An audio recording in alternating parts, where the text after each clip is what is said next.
নমস্কাৰ আপোনালোকৰ কাৰণে খুবেই গুৰুত্বপূৰ্ণ খবৰ আহি পৰিছে ইতিমধ্যে মুখ্যমন্ত্ৰী ডক্টৰ হিমন্ত বিশ্ব শৰ্মা ডাঙৰীয়া ছাৰে আজি তেখেতৰ নিজা যি ফেচবুক পেজ বা যিটো অসম চৰকাৰৰ CMO আছামৰ যিটো পেজ আছে ফেচবুকত আৰু সেই ফেচবুক পেজত তেওঁ অসম চৰকাৰৰ যি গৃহৰক্ষী বিভাগ বা অসম পুলিচৰ যি বিভাগ আছে সেই বিভাগৰ বিষয়ে তেওঁ কিছুমান নতুন নিয়োগ নীতিৰ কথা তেওঁ উল্লেখ কৰিছে। এইটো বহুত ভাল খবৰ আমাৰ অসম আৰক্ষী অসম পুলিচৰ বাবে বহুতে বেছি ভাল খবৰ। আৰু তেওঁ কি উল্লেখ কৰিছে এই পোষ্টটোৰ জৰিয়তে এইটো অফিচিয়েল কোনো ধৰণৰ ফেক নহয় আৰু যিসকলে প্ৰাৰ্থীয়ে অসম পুলিচৰ ৰিক্ৰুটমেণ্ট বা অসম পুলিচৰ কিবা আপডেটৰ কাৰণে ৱেইট কৰি থাকে তেওঁলোকৰ কাৰণে বহুত বেছি ভাল খবৰ হয়। হয়তো খুব সোনকালে আমাৰ অসম চৰকাৰৰ যি আমাৰ ৰিক্ৰুটমেণ্ট হ'বলৈ গৈ আছে বা ৰিক্ৰুটমেণ্ট বাকী আছে অসম পুলিচৰ সেই অসম পুলিচৰ ৰিক্ৰুটমেণ্টক লৈ হয়তো অফিচিয়েলভাৱে খুব সোনকালে আপডেট আহিব।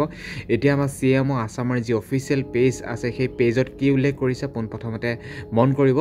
CMO আছাম এইটো মাননীয় মুখ্যমন্ত্ৰী ডক্টৰ হিমন্ত বিশ্ব শৰ্মাই আজি লোকসেৱা ভৱনত গৃহ বিভাগ আৰু আৰক্ষী বিভাগৰ উচ্চপদস্থ বিষয়াবৰ্গৰ সৈতে এক বৈঠকত মিলিত হয় আৰু বৈঠকত গৃহৰক্ষী বাহিনীৰ বিভিন্ন বিষয় সম্পৰ্কে বিতংভাৱে আলোচনা কৰা হয়। মানে অসম পুলিচৰ বিভাগৰ বিষয়ে বা গৃহ বিভাগটোৰ বিষয়ে বিভিন্ন ধৰণৰ বিভাগৰ বিষয়ে তেওঁ সম্পূৰ্ণভাৱে বিতংভাৱে এটা আলোচনা কৰা হয় গৃহ বিভাগটোৰ বিষয়ে।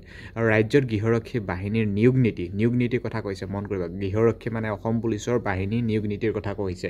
আৰু গৃহৰক্ষী বাহিনীৰ মুঠ শক্তি ৰাজ্যত বৰ্তমান প্ৰশিক্ষণপ্ৰাপ্ত গৃহৰক্ষী জোৱানৰ সংখ্যা বৰ্তমান অসম পুলিচৰ প্ৰশিক্ষণপ্ৰাপ্ত ট্ৰেইনিং কৰি থকা বা গৃহৰক্ষী জোৱানৰ সংখ্যা বা আৰক্ষী বিভাগৰ বাহিৰে ভাৰতীয় তেল নিগম, বন বিভাগ, চাহ বাগিচা আদি অন্যান্য সংস্থাসমূহত বৰ্তমান কিমান নিয়োজিত হৈ আছে আদি বিষয়সমূহ আলোচনা কৰাৰ লগতে কেন্দ্ৰীয় পৰ্টেল আদি বহু বিষয় গুৰুত্বপূৰ্ণ আলোচনা হয়। এইটো আমাৰ বাবে খুবেই বেছি গুৰুত্বপূৰ্ণ ভাল খবৰ। অসম পুলিচ হওক বা বন বিভাগ, চাহ বাগিচা বা তেল নিগম এনেকুৱা ধৰণৰ যি আমাৰ বিশেষকৈ আমাৰ অসম পুলিচৰ বিভাগ আছে সেই বিভাগৰ বিষয়ে বা নতুনকৈ আকৌ কিবা পৰ্টেল প্ৰস্তুত কৰাৰ বিষয়ে বা এনেকুৱা ধৰণৰ বহুখিনি আৰক্ষী বিভাগৰ বিষয়ে তেওঁ আলোচনা কৰিছে।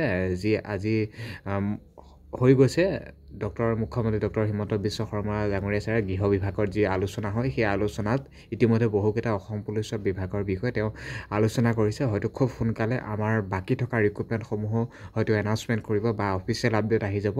কিন্তু তেওঁ যিহেতু কৈছে যে গৃহৰক্ষীৰ বিষয়ে যিহেতু বিতংভাৱে আলোচনা হয়, হয়তো বহুকেইটা বিষয়ত হয়তো আলোচনা হৈছে তাৰ ভিতৰতে হয়তো থাকিব। ইয়াত দেখিছে আপোনালোকে ফটোসমূহ আৰু বহুকেইজন উচ্চপদস্থ বা আমাৰ অসম চৰকাৰৰ বিষয়ববীয়া আছে। দেখিছেই আমাৰ মুখ্যমন্ত্ৰী ডক্টৰ হিমন্ত বিশ্ব শৰ্মা ডাঙৰীয়া ছাৰো আছে যিহেতু।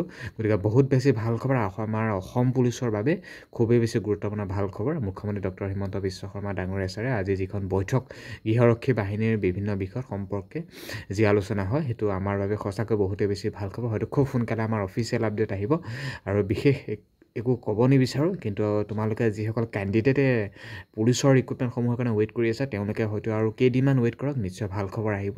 এনেকুৱা ধৰণৰ খবৰসমূহ নিশ্চয় পাই থাকিবৰ বাবে বা অফিচিয়েল আপডেটসমূহ পাই থাকিবৰ বাবে চেনেলটো ছাবস্ক্ৰাইব কৰি ৰাখিব। আৰু এই খবৰটো আহিছে CMO আছাম বা 1 ঘণ্টাৰ আগত এই খবৰটো আহি পৰিছে। মুখ্যমন্ত্ৰী ডক্টৰ হিমন্ত বিশ্ব শৰ্মা ডাঙৰীয়া ছাৰে তেখেতে নিজেই স্পষ্টভাৱে ইয়াত উল্লেখ কৰি কৈছে।